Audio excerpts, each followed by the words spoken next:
It's time for a Golden Age comic review as we look at Yellow Jacket Comics issue 4.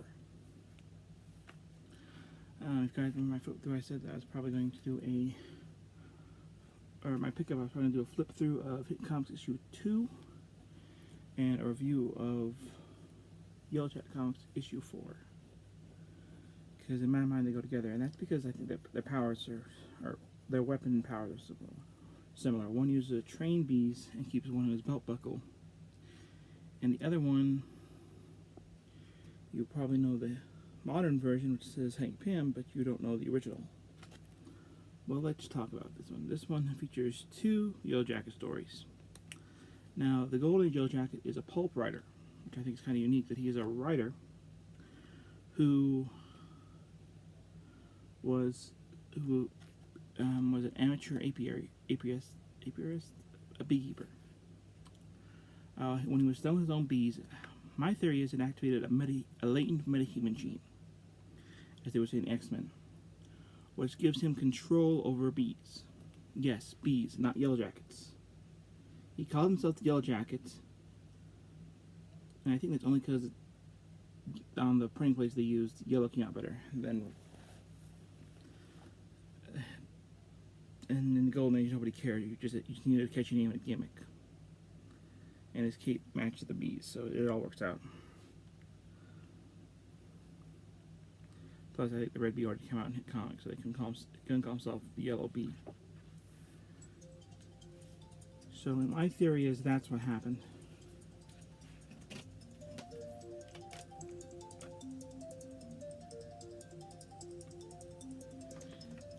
Oh, anyways. It never states that because the term metahuman wasn't even used back then, but that's my theory anyways, is that this is technically maybe one of the earliest metahumans. And there may be others before him, but at least around this time era.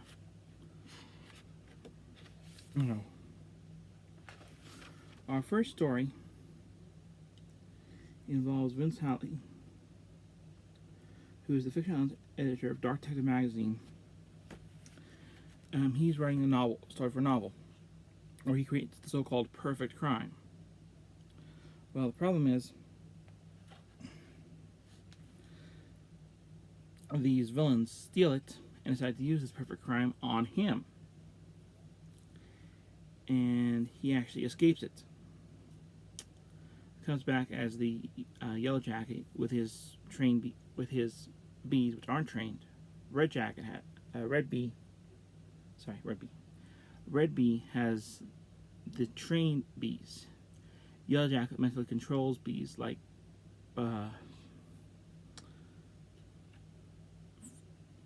Falcon controls Red Wing, the original Red Wing.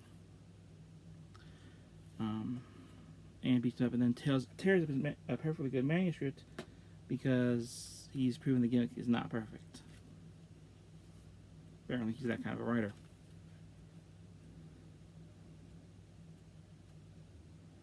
Then our second story, we meet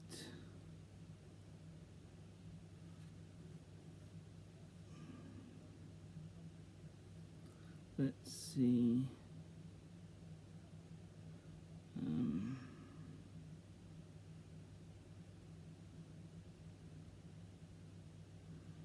We'll just call him the professor. I'm not sure there actually gives him a name or not. But anyways, and this guy decides he's going to start a crime college. Take a bunch of criminals, train them, make them like the great criminals, and deal for like part of the loot. Of course, he decides to open his crime college right next door to our good friend Yellow Jacket, who gets word of it and is able to essentially stop them with his trained bees. Yeah, the one superhero of all the houses he picks the house right next to a pulp writer who just happens to be a superhero. Poor planning, dude. Poor planning. Okay, next we have the stories Out of Commission, which involves two pilots, Sparky and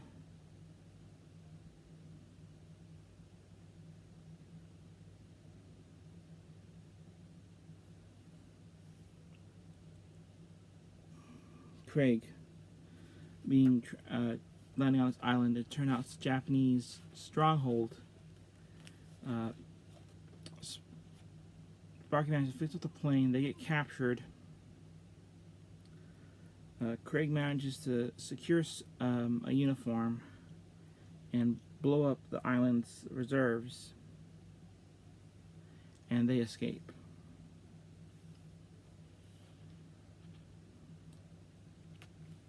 Now, most of these tech stories were written mainly for just so they would be able to say they were magazines and get cheaper things. Some of these are good, some of these are not. This one was okay if you like war stories, and I do, so. Though it seems like most of the ones I read are very anti-Japanese strong. Being part Japanese, I expect that, but some of them are just rude. Can be really bad. This one was okay. Next we have a segment called Debunked. And this debunks different myths like lightning never strikes twice, prairie dogs, and bloodhounds being vicious. Simple stuff. Then we have Diana the Huntress. And she is essentially, this is the actual goddess Diana in this universe, who's come down to help the Greeks fight in World War II. In this story, she gets a worthy opponent. This Hessian, I think it's Hessian, isn't it? Yeah, we'll just call him that. A German, some sort of soldier. The enemy lines gets a magic sword. Golden Age. We don't know where he got the sword or from where, but it can apparently kill her. Specifically, it can kill immortals. So it's like a Highlander type sword, but it's to this culture. She's allied with an American soldier. So, of course, typical thing. He doesn't stay around long. They beat him, his sword vanishes, and I don't know if the sword ever comes back or not. Because the sword's still out there. And that was a dangerous thing, not him. So I'm hoping at some point maybe the sword comes back in the comics. And then we have Famous Tales of Terror. And I think this may be in the first adaptation of, a comic adaptation of Edgar Allan Poe's story, The Fall of the House of Usher. And granted, this is short. And Poe himself is actually inserted into the story, which makes for a nice touch. As it's Poe that visits the friends, or the brother and sister. Which I think is always nice when they actually put Poe into the story. We also have two comedy strips here. We have Yellow Jackets, Beelines. Actually, this is the one. I don't think the other comic I read. We have Yellow Jackets, Beelines, which is just like little one-page gags. One-panel gags. And then we have King of the Beasts, which is the animal tamer is trying to figure out what's going on with the circus, and he finds out that somebody killed one of the clowns. So he has the head of the clowns, and should we know these are character clowns specifically. In the hierarchy of clowns, there's different types of clowns, and these two are character clowns.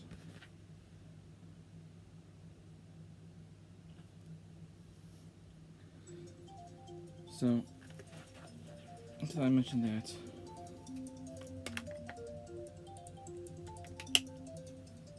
I can't remember what all the different clowns are, but I know about character clowns.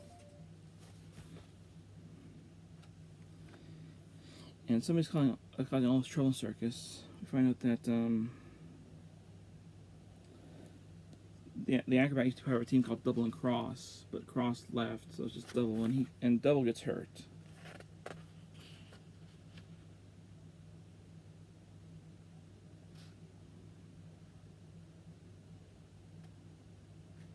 So the two have to do the clown act. But we find out that the head clown is actually Double.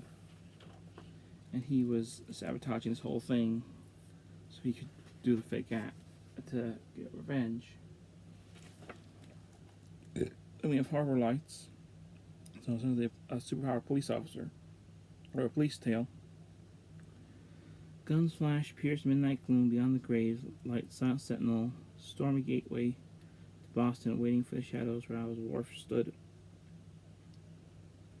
Essentially, there's a drug deal going down, and this girl lets this harbor officer know he has to stop it.